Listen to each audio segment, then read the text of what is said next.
Today we're going to discuss why we think a Tudor BB58 might be a better buy than the sub.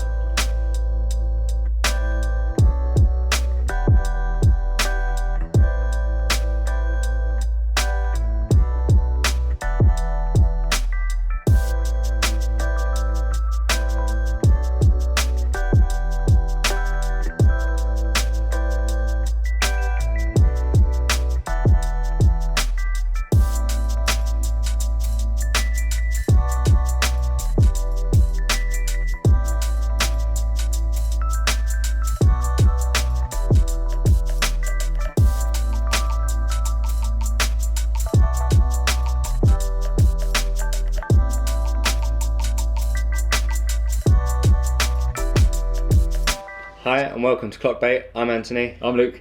And today we're going to be discussing why we think the Tudor BB58 is actually a better buyer than the Rolex Submariner. Contentious issue, I know, but yeah, we've got our reasons. It might upset a few people, but I mean, more specifically, we're talking about the 11610 rather than the later ones, which I think would be more in line with the Black Bays actually, because obviously the bigger case size. Yeah, of course. But yeah, I mean, what would be your first reason why?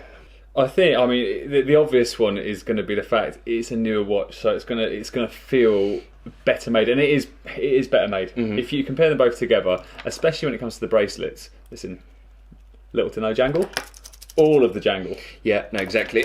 But that brings up the first kind of controversial bit is you are not comparing apples with apples. It's more like apples and pears, because of the Rolex sub is 30 years old now. Oh, that one is. That's when that reference came out, was in 89. And that's about 4 days old. 4 days old, yeah. So, but that aside, and the fact that they're completely different price points, you got nearly £3,000 with the new Tudor pricing. I think it's like, what, 50 quid shy of £3,000 for the 58? It's 27 something or other.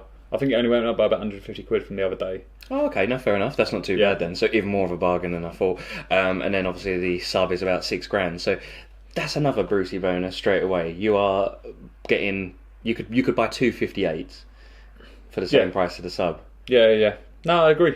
Arguably as well, it is a more interesting watch. Much more interesting to look at, yeah. I mean, where you've got kind of almost like the gold indices. We've discussed it in the other video we did on the 58. The red triangle where the pip is. It's just aesthetically just a bit more. It's just interesting to look at. Whereas you know, there's more details. There's just so much more details. And don't get me wrong, I love the look of a sub, but it's not like we're biased.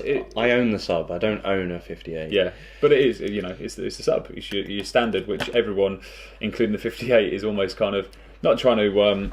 That's the only thing the sub trumps the 58 on, is because it's a sub. It's a Rolex. That is it. It's a Rolex. That is the only thing. Yeah. I mean, the movement might be a little bit better, being cost certified and whatnot. But what movement's in that one? Do you know?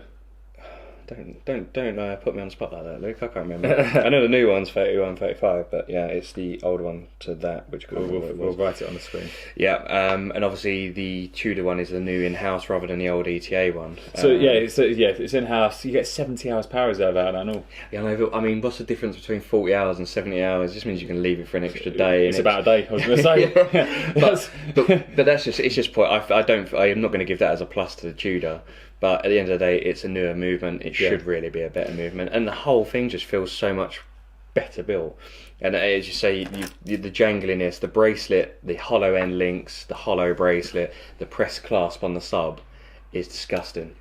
But it's a vintage watch, mate. It's a vintage watch, and you know it's something that it's very hard to compare.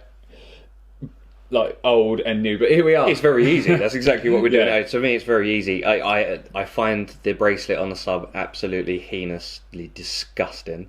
But then saying that, I don't really like the bracelet on this because of the fake rivets. I was going to say, why is that, Anthony? But the fake rivets. I do really like. I tell you what, I really like the clasp on that. The clasp is the best thing ever. Really cool. With the ceramic ball bearings, everything's just nice, positive engagement. The tolerances are lovely. It's just absolutely fantastic. It's such a pleasure to use. Whereas no micro adjustment though, is there? Well, there is, but no on the fly. No on the fly. Yeah, no, not like the newer subs where you've got on the fly kind of adjustment or the glide lock. But we're not comparing that to the newer one, because the new sub is better than the Black Bay 58. It's a better watch. It is a better watch.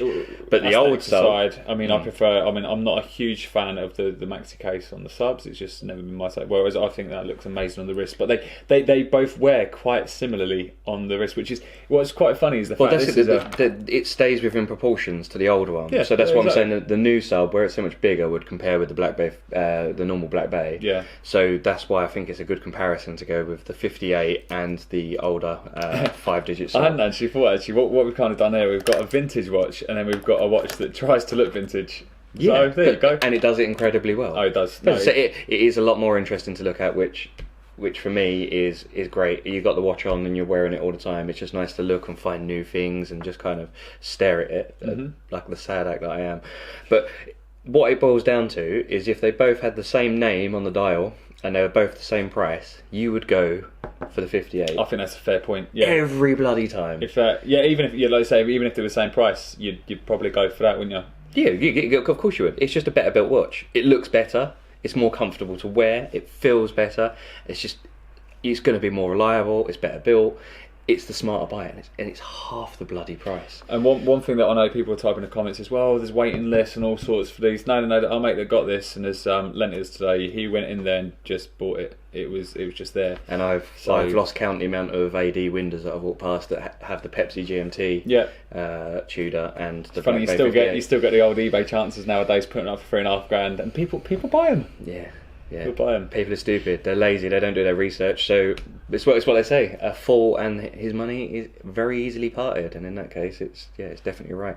The only Tudor you should be paying a premium for, or new Tudor, is the Harrods Black Bay, because that is definitely on a waiting list, and you can only get in Harrods. So, I mean, we kind of feel like we've kind of not necessarily done the sub with the service here at all, because we kind of talked about the negatives, but I mean, we had it on the macro before, and we both said, how good is it? I mean, it looks fantastic. It does look stunning, yeah. It does look really stunning.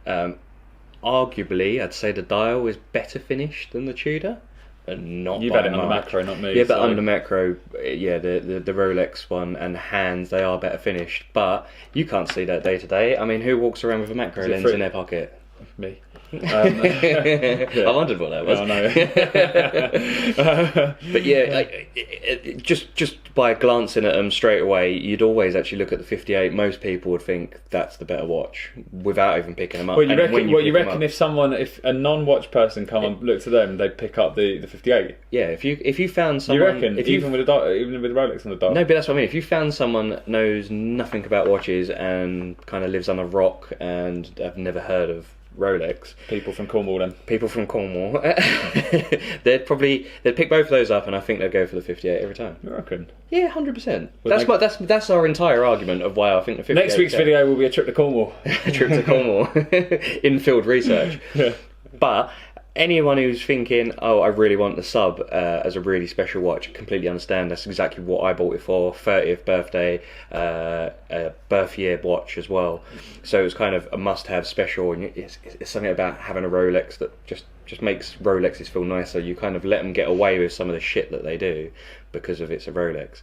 Whereas with Tudor, it's like the gentleman's choice, isn't it? Yeah, it's what it feels like to me. The Tudor is the yeah. gentleman's. It's the more sensible gentleman's choice.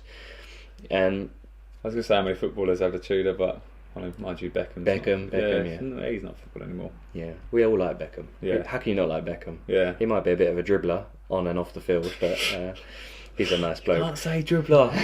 you can. Yeah, dribbler on the field. I just got what you said then. Yeah. See.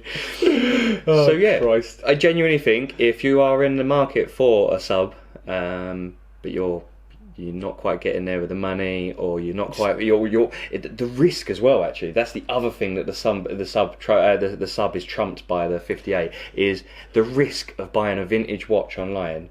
Bloody horrible. Number one, it might turn up and might not work. I've had that before. Number two, you never know what kind of Franken parts have been used on these watches. There's tons out there, you know. And but then the other thing as well is obviously you're buying the 58 brand new. Tudor are not without their issues. There's been a few issues lately, mainly on the GMTs. But we ran that on the time graph before, didn't we? And that's running what? plus 4 seconds. Plus 4 seconds. It's within, okay, I mean, it's not cost certified, but it's within. But you've got a warranty straight away. You've got a warranty. You haven't got to worry about a service for 5 years. I think it is the 2-year warranty. Is it 2-year warranty on Tudors? It is. I think it is.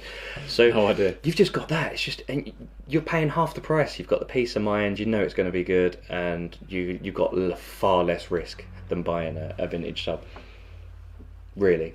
Yeah. You're literally only buying the sub because of the name on it. Okay, so what we've got so far then, so we've got the back plate. It's cheaper, it's better made, arguably better finished in certain areas, it's newer, you get, it looks better, well I wouldn't say it looks better, I think that's the thing, it looks more interesting. Yeah. But a Rolex is a Rolex. Yeah. That's what you get. And maybe that's enough for it to be worth the double the price and to trump the 58, but I'm not so sure. I mean, I'm not going out and selling my sub anytime soon to swap it for a 58, but I certainly wouldn't blame someone for doing it. That's a different point than we made the last video, but... No, it might go still, but not for a 58. No, not for a 58, no. I agree. So, yeah. So if anyone's thinking, is the 58 worth the money? Should I just keep on saving and go for the sub, or should I just spend more of my hard-earned cash on the sub? Well, try it. Try the 58. They are readily available nowadays. You can generally go in and find them. I mean, they actually wear very, very similarly on the wrists to the sub. Well, they're pretty much exactly the same proportions. So, yeah, try it, see what you like, and if you think, fuck it, I'm going to save £3,000, save your £3,000, and I don't think anyone will argue with that. No, it's the best watch Tudor make at the moment. It's the best watch by far. Yeah. So yeah, if you've enjoyed this video, please subscribe, drop us a like, and leave a comment below on what you'd rather have. We want to hear from you lot, really. So all good. So yeah, be plenty more videos to come. See you soon. Bye.